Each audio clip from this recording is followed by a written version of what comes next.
Hello, and a very warm welcome to English Steps. Hello. I'm Alex, and I'll be your teacher and guide for today. And I'm Sam.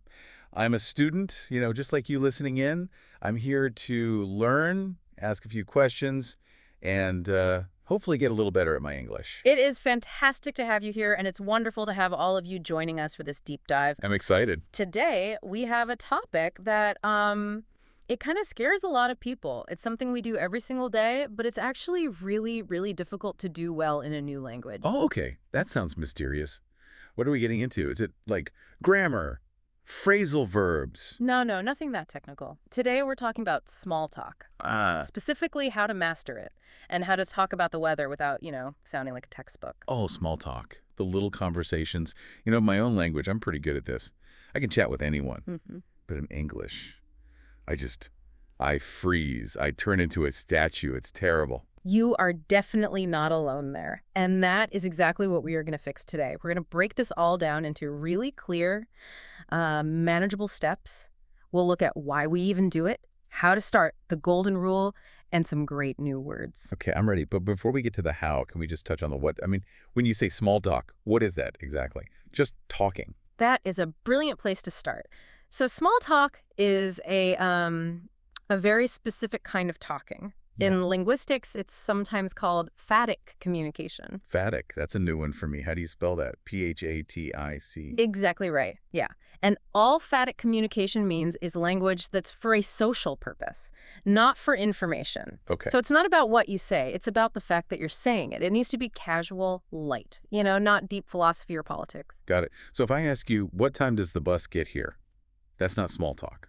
Correct. That's a direct request for information. You need to know the time. Right. But if you turn to me and say, man, this bus is always late, that is small talk. You're not really asking anything. You're building a little bridge between us. I like that, a bridge. So we're just connecting. But here's my big problem with this. I feel like in English-speaking cultures, it's just different. Oh, so? Well, in some countries, silent is fine. It's comfortable. We can stand next to each other and say nothing, and it's peaceful. You have just hit on a huge cultural point. In places like the UK, the US, Canada, Australia, silence, especially between two people who are close to each other, can feel, well, awkward. Awkward. Or even a bit hostile. Hostile, like I'm angry at them. Maybe not angry, but cold, unfriendly. If we're standing, just a meter apart and we completely ignore each other, it feels uncomfortable. We have to acknowledge the other person exists. This explains so much. I think this leads us right to that scenario from the material we looked at, the elevator. Yes, Look. the classic, the elevator scenario. Let's just let's paint a picture for everyone. Yeah. You're in a big building, maybe an office, maybe a hotel. You get in on the ground floor. You press the button for floor 20. It's going to be a long ride. I'm in the box. Got it. Then the doors open on the second floor.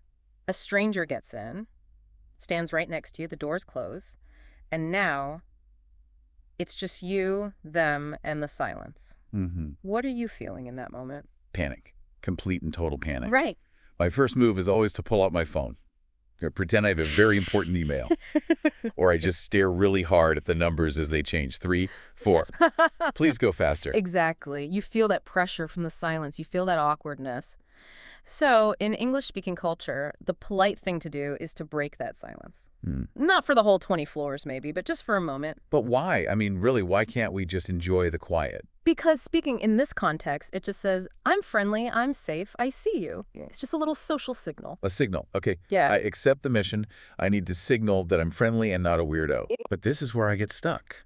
I open my mouth. Yeah. And nothing comes out. I don't know what to say. I don't want to be like, hello, tell me your entire life story. No, definitely do not do that. It would be way too much. You need a safe topic. Okay. Something neutral, something everyone in that elevator shares. The weather? The weather, it's the universal safe topic. Hey, Alex, can I be honest? Please? It feels so boring. It is sunny. Yes, it is sunny. We both have eyes. We're both in the same building. We know it's sunny. Isn't it stupid to say the obvious? Logically, yes. Yeah. It's totally redundant. But socially, it is perfect. Why? Because it is obvious. Nobody has to think too hard. Nobody has to share any personal information. It's very low risk. Low risk. Yeah, think about it. If I ask about your job, maybe you lost your job yesterday. High risk. If I talk about the sunshine, we're safe. Okay. I get the logic now. Yeah. It's a low-risk way to just check if the other person is a nice, normal human. Precisely. So are you ready to learn the actual mechanics? We can dive into step one, the opener. The opener. I like that. It sounds like a chess move. It is a bit of a game. And the opener is your first move. It's the phrase you use to break the ice. We can generally split these into two types, good weather and bad weather. Let's start with good. Let's be positive. It's a beautiful day. The sun is shining. I'm in that elevator. What's my line? The absolute classic, the most natural phrase is, nice day, isn't it? Nice day, isn't it? Yep. And let's just look at the grammar for a tiny second. Nice day is just short for, it is a nice day. Right. In spoken English, we drop the subject and verb all the time. We're lazy. We're efficient. So, nice day, and then we add that little tag question at the end, isn't it? Ugh, the tag questions, they're so tricky for me, isn't it? Don't you? Aren't they? It's a lot. It can be. But for weather, it's almost always isn't it, because the weather isn't it. But here's the real secret, Sam. It's not about the words. It's about the music of your voice, the intonation. The music. Okay. Show me. So if I'm asking a real question, my voice goes up at the end. Is it a nice day? Yeah. I'm asking because I genuinely don't know. Maybe I've been in a basement all day. Okay, so voice up for a real question. But with small talk, we're not asking a real question. We're asking for agreement. So our voice goes down. Listen. Nice day, isn't it? Nice day, isn't it? The... Perfect. And try it the wrong way. Ask me like you're genuinely confused about the weather. Okay. Nice day, isn't it? See? That sounds like you're not sure. Now do it the social way, the statement way. Nice day, isn't it? Excellent. That's perfect. Ha. That tells the other person, I believe this is a nice day, and I expect you to agree with me. Okay. I have my good weather opener. Nice day, isn't it?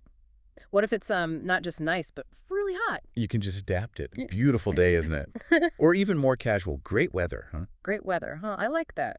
Huh, it's a very useful little word. It's the universal tag question. It works for almost anything in a casual chat. Okay. Now let's flip it. What if the weather is bad? This happens a lot. Rain, wind, all that gray stuff. Well, believe it or not, bad weather is actually much better for small talk than good weather. Really? Why is that? Because complaining brings people together. It creates a shared struggle. We are in this together against the storm. Comrades in the rain. Exactly. So if it's raining really hard or it's super windy, you could use a phrase like, can you believe this rain? Can you believe this rain? Yeah. And notice the stress there. Can you believe this rain? You're showing a little bit of shock, a little frustration. It feels a little dramatic, like I'm acting in a play. A little bit. And that's okay. You're emphasizing the shared experience. Or you could just say, awful weather, isn't it? Awful weather, isn't it? Voice going down again. Always down. You are stating a fact and waiting for them to agree. So now you have two main tools. Nice day, isn't it? And can you believe this rain? Okay. I'm in the elevator. I say my line. Can you believe this rain? The stranger looks at me. Now what? I'm still nervous. What happens next? This is the critical moment. Yeah. They respond, and then you have to reply to their response. And this brings us to what we call the golden rule of small talk. A golden rule. I like rules. Tell me. The golden rule is simple. Always agree. Always agree. Wait. Always. What if they say something ridiculous? Well, okay, if they say the sky is green, you don't have to agree. But for opinions on the weather in small talk, yes. Always agree. Small talk is not a debate. It's not the time to prove how smart you are or to correct somebody. It is all about creating harmony. Harmony. Okay. But Alex, let's play this out. Real situation. Go for it. I love the cold. I'm from a cold place. I enjoy winter. So if someone in the elevator says, ugh, this cold is terrible, I hate it, and I say, I agree, I'm lying. This is a classic problem for honest people, but Yeah. think about the goal. You're in an elevator for 30 seconds. Right. If you say, actually, I disagree, I find this weather quite refreshing, what have you just done? The bridge. It collapses. The bridge is gone. The other person feels a little bit foolish for complaining. They feel corrected. The conversation dies. And now the silence is back, but it's worse. It's awkward silence plus a tiny little conflict. That sounds like my personal nightmare, so I should just lie. Don't think of it as lying. Think of it as social politeness. You're validating their feeling. Okay. Let's do a quick role play. We'll do it the bad way first. I want you to be honest, Sam. Disagree with me. And you love the heat, right? I love the heat, yes. Okay. Ding. The elevator doors open. I get in. Phew. Man, it is so hot today. Just awful, isn't it? No, actually, I think it's perfect. I really like it when it's this warm. Oh, right? Okay. Good for you, I guess. Yeah, that felt really bad. You Yeah. completely shut I down. felt shut down. I tried to connect by complaining, Oh, yeah. and you just put up a wall. Now let's try it again. The good way. Okay. Follow the golden rule. Even if you love the heat, just agree that it's intense. Validate me. Okay. Validating. Got it. Phew. Man, it is so hot today. Just awful, isn't it? Oh, yeah, it's boiling. It's Yeah. really strong out there today. Right. I'm glad I'm not the only one who feels like they're melting. Totally. See the difference. A huge difference. We actually had a moment we connected. Even though secretly I was enjoying the heat, I could agree that it was boiling. And that word you chose, boiling, that was perfect. You didn't just say yes, you added a stronger, more descriptive word. I was trying to match your energy. You seem very unhappy about the heat. And that is an advanced move. It's called mirroring. If I'm dramatic, it's so hot. You should be dramatic too. It's boiling. Yeah. If I'm more low-key, it's a bit warm. You should be low-key too. Yeah, a little bit. So don't go from it's a bit warm to it's a catastrophe. Exactly. Keep the energy level the same. Mm. And this actually leads us perfectly into our next step. Oh. To be a real master of small talk, you need more words than just hot, cold, wet, dry. You need to add some color. We need more vocabulary. I want to sound like a native speaker, not like my old school textbook. Then let's do a little deep dive into some weather idioms and vocabulary. We can group them to make them easier to remember. Let's start with rain. Okay. I live in a rainy place. I need this. Okay, so we have a very famous idiom. I bet you've heard it. It involves some animals. Oh, wait. Is this the one with the cats and dogs? That's the one. It's raining cats and dogs. It's raining cats and dogs. I've always wondered about that. What does it actually mean? Is the rain loud? Or are the drops big? It just means very, very heavy rain, a downpour, a real storm, the kind of rain where you walk outside and you're instantly wet. You mentioned before we started something about the history. Vikings. I did. The etymology, the history of words is so cool. One theory is that in Norse mythology, the god Odin was associated with dogs and wolves, which represented the wind. Okay. And witches, who were said to cause storms, were often associated with black cats. So cats and dogs might literally mean storm and wind. Wow. That is so much cooler than I thought. So when I say it, I'm secretly talking about ancient gods. You are. But just a quick grammar tip. We usually use it in the continuous form.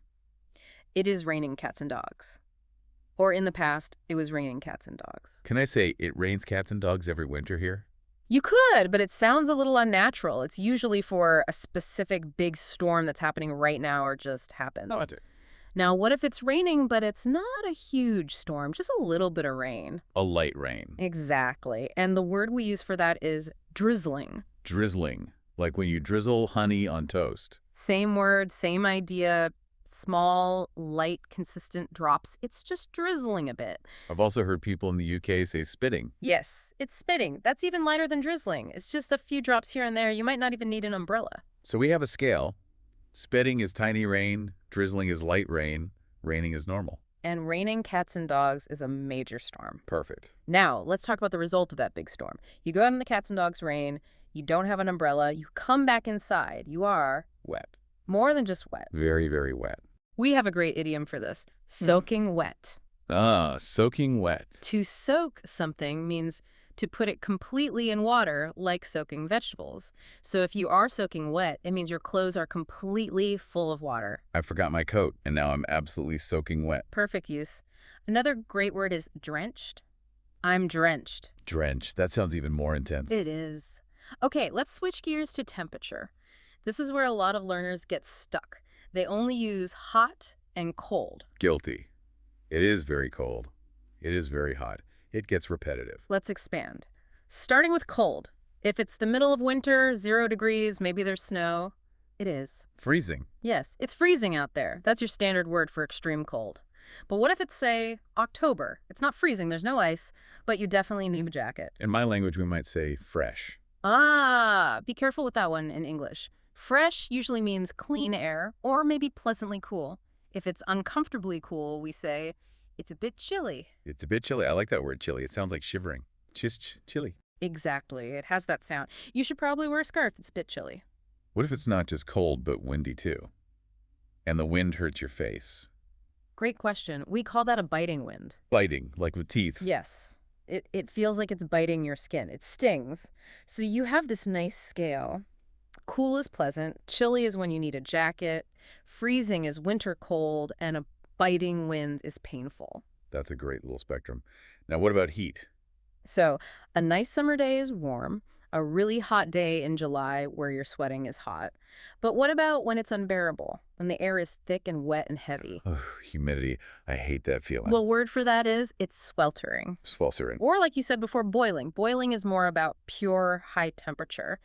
Sweltering is that horrible combination of heat and humidity. It feels like you can't breathe. It's sweltering in this office. Good one. Yeah. So let's go back to that elevator. The doors open, someone gets in, they're wiping sweat from their forehead, and they look miserable. What do you say? Okay, I'm going to use my new vocabulary. I'll say, wow, sweltering out there, isn't it? Perfect. Sweltering out there, isn't it? You are showing them empathy. You're saying, I see that you're suffering, and I am also suffering. And then they'll say, yeah, it's absolutely boiling. Boom, bridge built, connection made. This is actually kind of fun. It's like learning the secret codes. It really is. And since you're doing so well with the secret codes, I think it might be time to test you. Oh, no, a test. Just a little one, a pop quiz. Okay. I'm ready. Is this just for me or for the listeners, too? This is for you and for everyone listening. I'm going to describe a weather scene. You have to give me the best idiom or phrase for it. All right, listeners, let's do this. Let's see if we can get it right. Okay, here's the situation. You are inside, looking out your window. The trees are bending way over because the wind is so strong. The rain is hitting the glass so hard it's making a loud noise. The streets are like rivers. You turn to your friend to describe this crazy, intense rain. What idiom do you use? Okay. Intense rain. Loud. Lots of water. Listeners, think about those animals we mentioned. I'll give everyone 5 seconds to think it over. 5 seconds of silence. Okay, Sam. Time's up. What's the answer? The answer is, it's raining cats and dogs. Correct. It is raining cats and dogs. And if I went outside in that, I would get soaking wet. Bonus points. Yes, you'd be soaking wet because it's raining cats and dogs. I feel smarter already. You should. Now, we've covered a lot. We've opened the conversation. Nice day, isn't it? We've agreed and used some great vocabulary. Yeah, it's pretty chilly. But every conversation, even a 30-second one, has to end. The exit strategy. This, for me, is the hardest part. Really? Why do you find it so hard? Because I never know how to stop. So when the elevator doors open, I walk out in silence. I just disappear. I feel so rude. And it can feel a little rude, you're right. That sudden silence can be jarring. You need a little verbal sign-off, something to say, this conversation is over now. I wish you a pleasant day. But I can't say, goodbye. It was a pleasure discussing the precipitation with you. That's way too formal. Way, way too formal. You need something quick, easy, and casual. And this brings us to our final step, closing the chat. Give me the magic phrase. I'm ready. The number one most common, super useful phrase, especially in American and Canadian English, is, have a good one. Have a good one. I hear this all the time in movies. But quick question. Have a good one. What not? 1 day, 1 hour, 1 apple. That's the beauty of it. The one is undefined. It basically means have a good day or have a good evening. But because it's so vague, you can say it at 9 in the morning or 9 at night. It always works. Oh, that is useful because I'm always that person who says good morning at 2 p.m. and then feels like an idiot. Exactly. Have a good one is your solution. It covers everything. Have a good one. It sounds so friendly. It's very friendly. Now, if you want to be a little more specific, a little more advanced, you can use the weather again. How would I do that? Well, if it's cold outside, if we just agreed that it's chilly or freezing, as you're leaving, you can say, stay warm. Stay warm. Oh, I like that. It's nice. It's like I'm showing I care about them not getting sick. It's very warm and empathetic. Stay warm. And if it's raining cats and dogs, what would I say then? You could say, stay dry. Stay dry.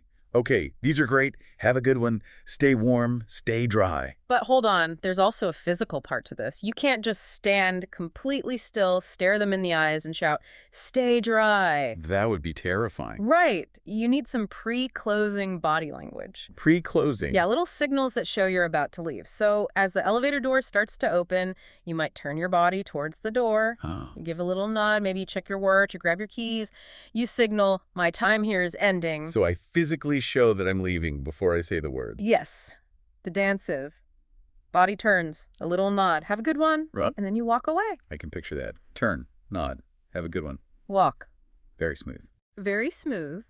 But what if What if the other person won't stop talking? Oh, no. The overtalker. Exactly. You're at the bus stop, your bus is pulling up, but they are still talking about the terrible rain and their new umbrella. How do you escape politely? I usually just stand there and miss my bus. No, never miss the bus. You need a polite interruption phrase. You can say something like, well, I'd better get going. Well, I better get going. Or even better, well, I should let you go. Oh, I should let you go. That's very clever. It makes it sound like I'm doing them a favor by leaving, like I'm setting you free. It's brilliant. It's polite social trickery. Well, I don't want to keep you. Have a good one. And then I run for the bus. And then you make your escape.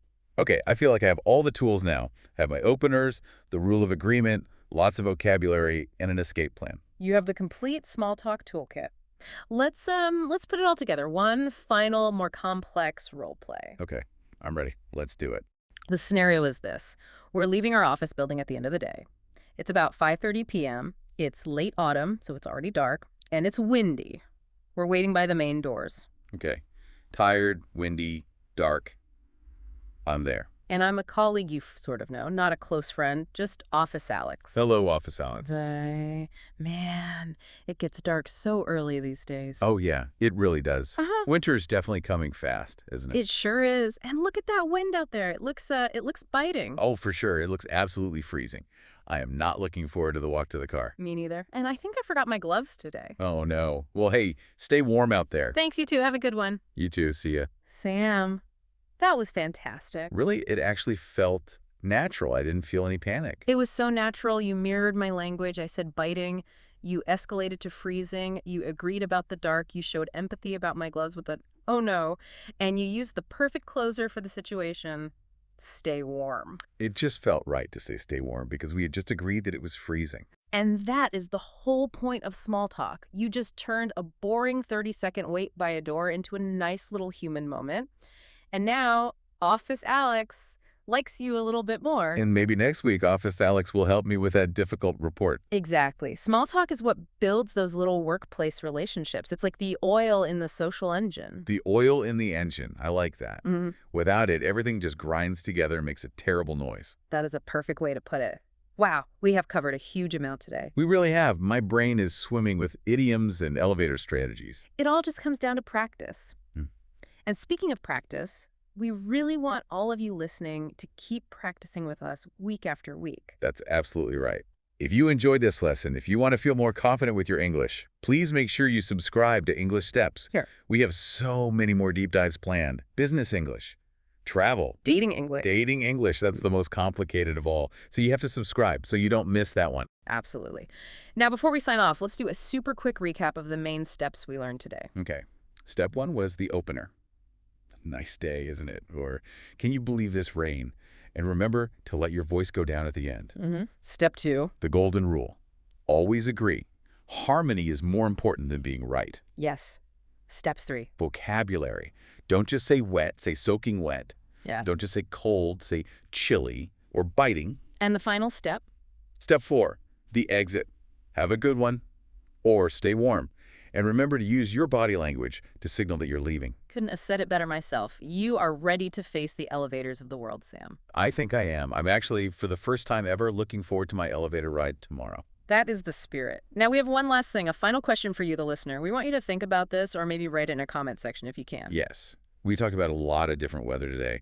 Sun, rain, wind, cold. But we want to know from you, what is your favorite weather for a walk? And it's a specific question. Not just your favorite weather in general, but specifically for taking a walk. Sam, you go first. My favorite weather for a walk, I think, I like it in the autumn, when the air is crisp. Ooh, crisp. That's a great weather word. Like a fresh apple. Exactly. It's cool and dry, maybe a few leaves on the ground. It's not freezing, but I can wear a nice jacket. It's just a bit chilly. That's my perfect walking weather. That sounds absolutely lovely. A crisp, chilly walk. I think I'm with you on that. I'll take that over a sweltering summer hike any day. Oh, definitely. No sweating on my ideal walk. All right, so listeners, it's your turn. Tell us yours. Do you like walking in the rain? Do you love the heat? We'd love to know. Thank you so much for listening today. This has been a really great English step for me. It has been for me, too. Thank you, Sam, for being such a great student and asking such smart questions. And thank you, Alex, for being a great guide. Until next time, keep practicing, keep listening, and Have a good one. and stay warm. Bye for now.